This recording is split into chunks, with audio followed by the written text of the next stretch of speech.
O Liberdade de Opinião vai agora a Brasília. Nós vamos conversar com o jornalista Alexandre Garcia. Alexandre, bom dia, boa sexta, hein? Olá, vamos à nossa conversa de hoje, então, Colombo. Vamos lá, Alexandre. Nosso primeiro assunto é a operação que ocorre nesta manhã no Rio de Janeiro. O secretário estadual de Educação do Estado, Pedro Fernandes, que concorreu às últimas eleições para governador, foi preso nesta manhã. Vai ficar em casa, preso, mas em casa, porque quando os policiais chegaram, ele apresentou um exame positivo de Covid-19. A investigação contra ele é a seguinte: desvios em contratos de assistência social. Ele ocupou essa Secretaria da Assistência Social durante os governos Sérgio Cabral e Luiz Fernando Pezão. Também há um mandado de prisão contra a ex-deputada Cristiane Brasil. Ela ainda não foi encontrada pela polícia, mas os advogados disseram que ela vai se entregar aos policiais fluminenses ainda hoje, sexta-feira. Alexandre, nós temos visto e comentado aqui no Liberdade de Opinião uma sequência incrível de operações no Rio de Janeiro, né? Das mais diversas formas, né? Num dia, a Polícia Federal amanhece na residência oficial do governador, agora afastado, Wilson Witzel, vai ao escritório de advocacia da mulher dele, prende o secretário de saúde, vai ao gabinete do prefeito do Rio de Janeiro, Marcelo Crivella, prende o celular dele, um negócio, né, que a gente vê de maneira raríssima, né? Muito grave, né? Um prefeito ter um celular apreendido, aconteceu também. Enfim, a gente poderia passar aqui muito tempo falando sobre o que acontece no Rio. Ordem de busca e apreensão na casa do Eduardo Paes, que já foi prefeito 2 vezes do Rio, é pré-candidato. Agora, mandado de prisão contra a Cristiane Brasil, que também é pré-candidata à prefeitura no Rio de Janeiro. Respeitando as denúncias e especificidades de cada caso, Alexandre, que panorama terrível esse do Rio, não? Olha, eu estava lembrando, enquanto você falava, eu estava lembrando de um episódio no Palácio Laranjeiras, nos anos 60. Governo Castelo Branco, reunião ministerial, e discutia-se essa questão do Rio de Janeiro, política e corrupção. E como resolver isso, perguntaram. Se não me engano, foi Juarez Távora que disse, mas é uma questão cultural. Aí terminou a reunião, o Geisel, que era chefe do gabinete militar de Castelo, entrou no elevador, furioso, jogou a pasta no chão e disse, cultural, então não vai resolver nunca. Pois é. E a gente está vendo aí esse monte de gente envolvida. O Ministério Público calcula nessa última operação aí de desvios na área social, com essas entidades aí que são adaptadas para fazer negócio, para prestar serviços públicos, 117 milhões, né? E um monte de gente. Então, é complicado, né? É complicado. E agora eu fiquei sabendo aí, né, que tem outro tipo de habeas corpus, é o atestado de Covid-19. Eu estou em casa, vocês não podem me levar, olha aqui, que eu pego em todo mundo.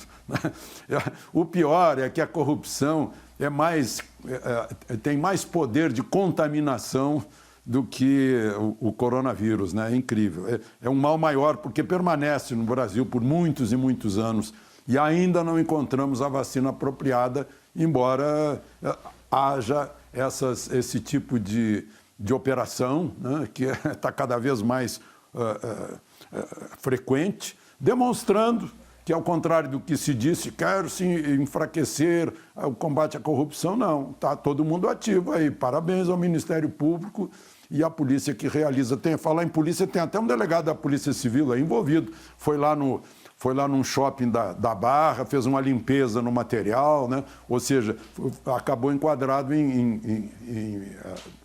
no crime de bloquear investigações, bloquear o acesso da justiça. Agora, Alexandre, tanto o pré-candidato Eduardo Paes quanto o prefeito Marcelo Crivella, que é pré-candidato à reeleição, contra a pré-candidata Cristiane Brasil, dizem o seguinte: olha, tudo muito estranho, porque são denúncias que vêm lá de trás, O caso do ex-prefeito Eduardo Paes, por exemplo, diz que a denúncia se refere ao último mandato dele, ou seja, houve um intervalo de 4 anos entre o término do mandato dele e este período agora da eleição. São denúncias recuperadas agora para tentar desestabilizar esse processo eleitoral de alguma forma, com interesse de algum outro organismo que a gente não sabe exatamente qual é. Eles sugerem, por exemplo, que o Ministério Público poderia ter algum interesse em favorecer ou não determinada candidatura, que uma denúncia venha à tona em um determinado momento para favorecer ou não determinada candidatura. Isso é um argumento que deve ser levado em consideração, Alexandre? Eu não sei, eu não acredito muito em teorias de conspiração, né? As coisas às vezes são mais simples. Vamos fazer agora, porque depois eles vão estar com proteção aí da lei, né? Lá pelas tantas, o candidato já não pode mais ser preso, não pode ser mais investigado, então vamos fazer agora. E de novo, é aquela velha questão, né? Como é que fica o eleitor diante disso, né? Quem o eleitor vai escolher se estiver todo mundo envolvido em algum tipo de investigação? É complicado porque eu acho que os partidos políticos é que são responsáveis pelas escolhas de suas listas de candidatos. E, enfim, está aí nas mãos e no colo do eleitor fluminense ter que decidir diante de uma situação dessas. Aqui, como eu falei em cultura lá atrás, ele parece já estar acostumado. Ontem, aí em Brasília, Alexandre, o ministro Luiz Fux tomou posse como novo presidente do Supremo Tribunal Federal. A vice, pelos próximos 2 anos, será a ministra Rosa Weber. E nós separamos aqui um trecho do discurso de posse em que o ministro Luiz Fux disse que não vai permitir nenhuma espécie de retrocesso, de recuo no combate à corrupção. E citou a importância, na avaliação dele, que o Supremo teve para sustentar a Operação Lava Jato desde 2014. Vamos ouvi-lo. Não admitiremos qualquer recuo no enfrentamento da criminalidade organizada, da lavagem de dinheiro e da corrupção. Não permitiremos que se obstruam os avanços que a sociedade brasileira conquistou nos últimos anos, em razão das exitosas operações de combate à corrupção, todas autorizadas pelo Poder Judiciário brasileiro, como ocorreu no Mensalão e com a Operação Lava Jato. Alexandre, houve uma espécie de separação de 2 campos dos ministros do Supremo Tribunal Federal desde o início da Lava Jato, né? Aqueles considerados, não sei se pejorativamente, mas punitivistas, né? E os garantistas. E o ministro Luiz Fux era um daqueles que manifestava posições mais favoráveis a decisões tomadas em Curitiba, depois em instâncias superiores, no âmbito da Operação Lava Jato. Agora, sob a gestão do ministro Luiz Fux, a Lava Jato terá um anteparo maior do que teve até agora, especialmente durante a gestão do ministro Toffoli, aí em Brasília? Eu ouvi todo o discurso ontem do ministro Fux. Isso é produto, sabe de quê? Experiência. Experiência. Ele é o único, pasmem, ele é 1/11 de juiz de direito de carreira do Supremo. Outros, há juízes do trabalho, né? Há promotores, há advogados, mas ele foi advogado, foi promotor, em 6 ou 7 comarcas do interior do Fluminense. Foi juiz de direito em Duque de Caxias, em Niterói, no Rio de Janeiro, Petrópolis. Tem experiência. Acabou desembargador do Tribunal de Justiça do Rio de Janeiro. Foi indicado por Fernando Henrique para o Superior Tribunal de Justiça. Indicado por Dilma para o Supremo. Então, o ecletismo desse homem é ímpar dentro dos 11 do Supremo, né? E ainda teve tempo para se tornar faixa preta em jiu-jitsu, né? Para compor música na guitarra. Pois é, e esse homem tem experiência de vida, sim, e sabe que tem que combater a corrupção, senão a corrupção acaba com a gente, como a saúva, né? Ou a gente acaba com a saúva, ou a saúva da corrupção acaba com o Brasil. Nós separamos um outro trecho aqui do discurso em que o ministro Fux critica duramente a chamada judicialização da política. Essa prática tem exposto o Poder Judiciário, em especial o Supremo Tribunal Federal, os poderes legislativo e executivo, devem resolver interna corporis seus próprios conflitos e arcar com as consequências políticas de suas próprias decisões. A judicialização da política, outros dizem que a politização da justiça, não é, Alexandre? Outro dia mesmo você lembrou aqui que há muitos partidos políticos que, quando termina uma votação no Congresso Nacional, correm ao Supremo Tribunal para contestar o resultado no Congresso, que não lhes foi favorável ali naquele momento. É possível ajustar esses ponteiros, Alexandre? Se prevalecer a vontade do atual presidente Supremo, sim. O ativismo do Judiciário se manifestou muito no Supremo, a ponto de os ministros Barroso e Fachin expressarem opiniões sobre pessoas que eles vão julgar lá no Tribunal Eleitoral, como é o caso do presidente da República. Mas eu ainda tenho aqui, essa prática tem exposto o Poder Judiciário, em especial o STF, a um protagonismo deletério, corroendo a credibilidade do tribunal. Protagonismo destrutivo, portanto. Aí ele diz, olha, harmonia e independência entre poderes, está aqui na fala dele. A necessária deferência aos demais poderes no âmbito de suas competências. Não, sapateiro, não vaza além da sandália, né? O Supremo Tribunal Federal, diz ele, não detém o monopólio das respostas, nem é o legítimo oráculo para todos os dilemas morais, políticos e econômicos de uma nação. Tanto quanto possível, os poderes legislativo e executivo devem resolver interna corporis seus próprios conflitos e arcar com suas consequências políticas de suas próprias decisões. Será que entenderam ou o Fux vai ter que desenhar para alguns ministros da Suprema Corte? Agora, eu não queria deixar passar esse registro de Fux sem falar no ponto altíssimo de emoção desse discurso. Me emocionou também ao ver e ao ouvir, né? Como a gente sabe, a família dele é família de refugiados judeus que saíram da Romênia, que estava tomada pelo Hitler, pelo nazismo, que inclusive teve que ceder soldados para ocupar a União Soviética, né? Vieram para o Brasil. Aí ele era advogado, no início da carreira dele, era advogado da Shell, a gente sabe, e foi convidado para trabalhar no exterior, para ir embora do Brasil, fazer carreira lá fora, uma carreira brilhante, recebendo em dinheiro mais estável, né? 1977. Aí ele contou ontem, com lágrimas nos olhos, que o pai dele, o seu Mendel, disse para ele, meu filho, você não vai sair do Brasil. Você tem que devolver a esse país, vamos dar as palavras corretíssimas aqui, né? Você tem que devolver para o Brasil tudo que esse país fez pela nossa família.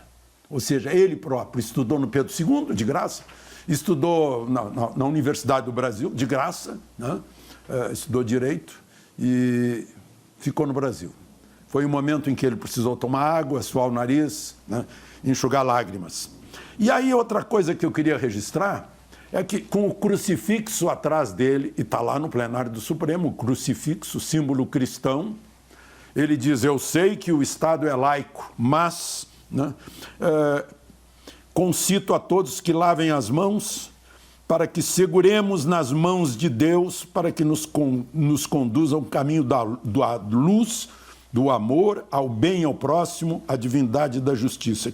Que Deus me proteja, e aí disse em hebraico, pegando lá do Antigo Testamento, Baruch Hashem, que Deus seja louvado. Na véspera, ali naquela mesma mesa, o presidente da República, que estava ao lado dele, junto com os presidentes da Câmara e do Senado, na véspera, o presidente da República fez um pedido semelhante com aquele crucifixo ao lado.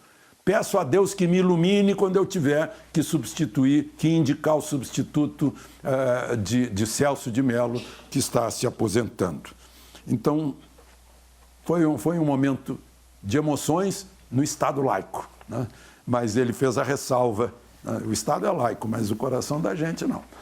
Já que estamos falando sobre este assunto, Estado laico, religião, eu queria trazer um outro assunto aqui para o Liberdade de Opinião, Alexandre.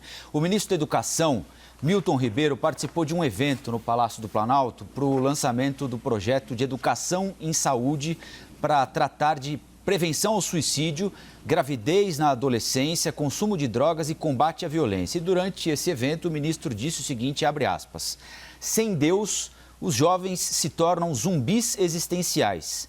Não há mais juventude que acredite nas coisas como Deus, política, religião e família.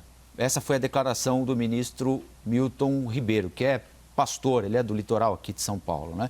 Qual é a sua avaliação sobre o que disse o ministro da Educação, essa questão de referência religiosa, se isso deve ou não ser tratado pelo ministro da Educação num Estado laico, Alexandre?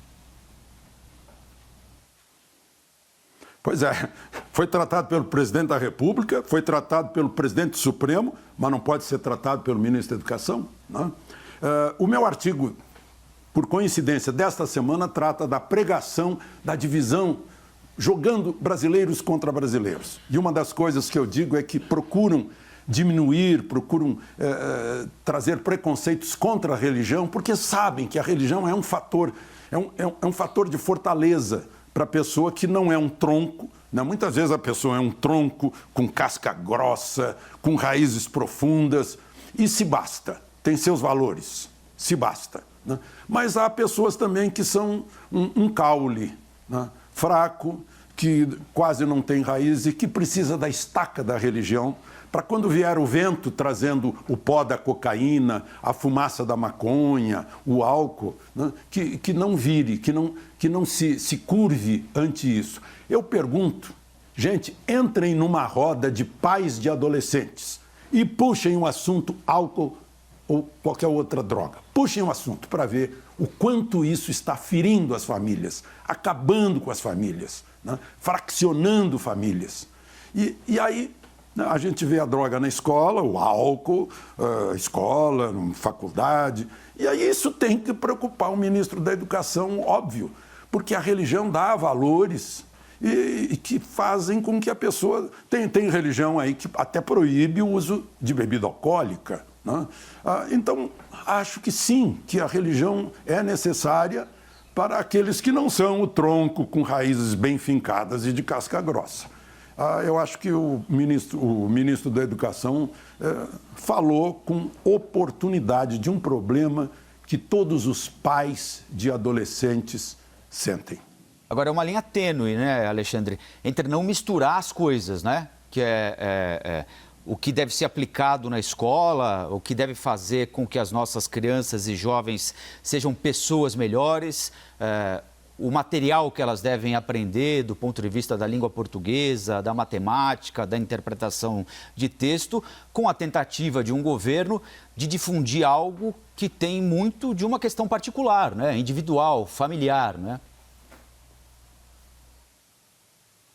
Qual é a tentativa? De difundir, eventualmente, a necessidade da religião entre pessoas que não necessariamente entendam que a religião é algo necessário para elas individualmente, né? Ou seja, para que essa não seja uma postura de governo, mas sim uma postura individual de cada família, enfim, de cada indivíduo, né?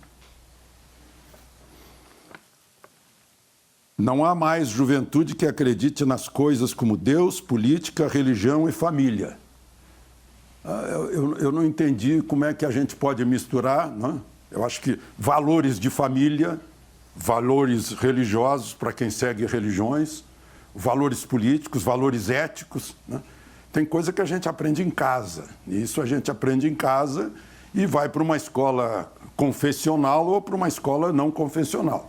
Na escola pública não existe aula de religião, né? Embora existam aulas de ideologias, né? Ideologias pode, religião não pode, né? Aliás, religião é uma ideologia. Então é aquilo que eu disse lá no meu artigo, né? Há um preconceito difundido, principalmente na mídia, né? Para enfraquecer a religião, porque sem religião um povo pode se enfraquecer também. Alexandre, boa sexta, bom final de semana, hein? Aproveitem o fim de semana.